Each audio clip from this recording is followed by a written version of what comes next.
Kwa jina anaitwa Germana Onesimo Mvungi, ni mjumbe wa Kituo cha Taarifa na Maarifa Majoe.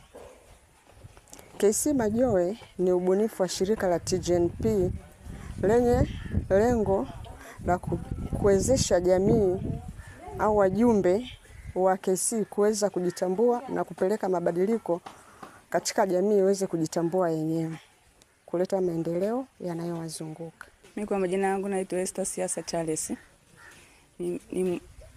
Ni mjumbe wa Kituo cha Taarifa na Maarifa Majoe. Katika vituo hivyo, kutokana na kituo hiki kimetokea TGNP, ambapo tuko vituo TGNP ina vituo 90, lakini katika siku ya leo tumekutana vituo vitatu ambavyo ni KC Majoe, ni Kituo cha Taarifa Majoe, na kituo cha Saranga na kituo cha Mbezi, ambao tumekutana siku ya leo katika mahali hapa. Asante. Naitwa Ikupa Albert Malambugi. Mimi ni bwana miradi. Tuko KC ya Majoe, tumeungana vituo vitatu, KC Saranga, KC Mbezi na KC Majoe. Tumetengeneza bidhaa za ujasiriamali kwa ajili ya kujiwezesha: sabuni ya maji na batiki, tumetengeneza sabuni ya mchele na maziwa, tumetengeneza sabuni ya kahawa na maziwa, tukatengeneza na jiki. Ndio kazi tunazozifanya hapa wana KC Tanzania, Dar es Salaam. Ninawakilisha.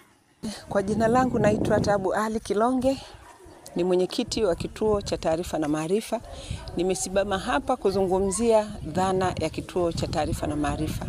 Vituo vya taarifa na maarifa ni vituo ambavyo vimewezeshwa na TGNP mtandao kwa ajili ya wakina mama, wanawake na vijana wa kupinga ukatili wa kijinsia. Lakini dhana kubwa ni sisi wenyewe kuweza kujiwezesha kiuchumi. Kwa hiyo tupo hapa kwa ajili ya kujiwezesha wanawake kiuchumi na kuwafundisha baadhi ya wanawake, wanaume, vijana ili waweze kuondokana na ukatili wa kijinsia. Tunatambua ukatili unasababishwa na ukosefu wa uchumi. Bidhaa zilizoko mbele yetu hapa ndizo tumetengeneza leo kama KC Majoe, Saranga na KC Mbezi kwa muunganiko wa pamoja.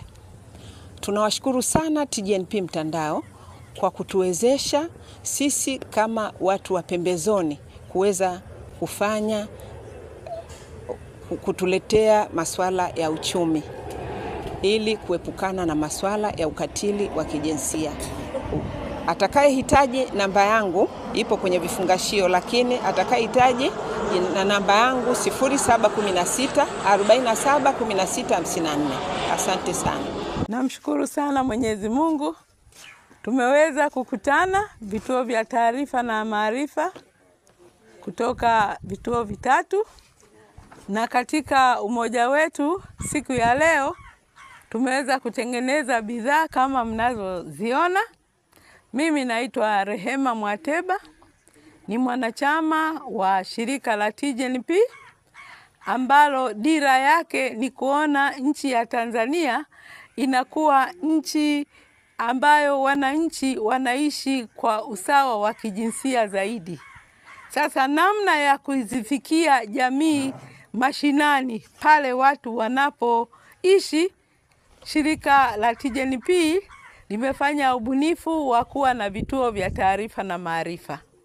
Katika jumuiko la leo tumekutana vituo vya taarifa na maarifa vitatu, lakini ni mategemeo kwamba vituo vya taarifa na maarifa vyote 90 tuweze kuungana na kutengeneza mfuko wetu wa pamoja, ambao baada ya kutengeneza huo mfuko wa pamoja ambao tumetengeneza sisi wenyewe, tutaweza kukopeshana, na kwa sababu zitakuwa ni fedha za wanakituo wenyewe, tutaweza kuchungana na kuhakikisha kwamba zile fedha wanazozikopa kweli zinafanya shughuli za uzalishaji mali na kuleta kipato kwa ajili ya familia zao na kwa ajili ya maendeleo ya Kituo cha Taarifa na Maarifa.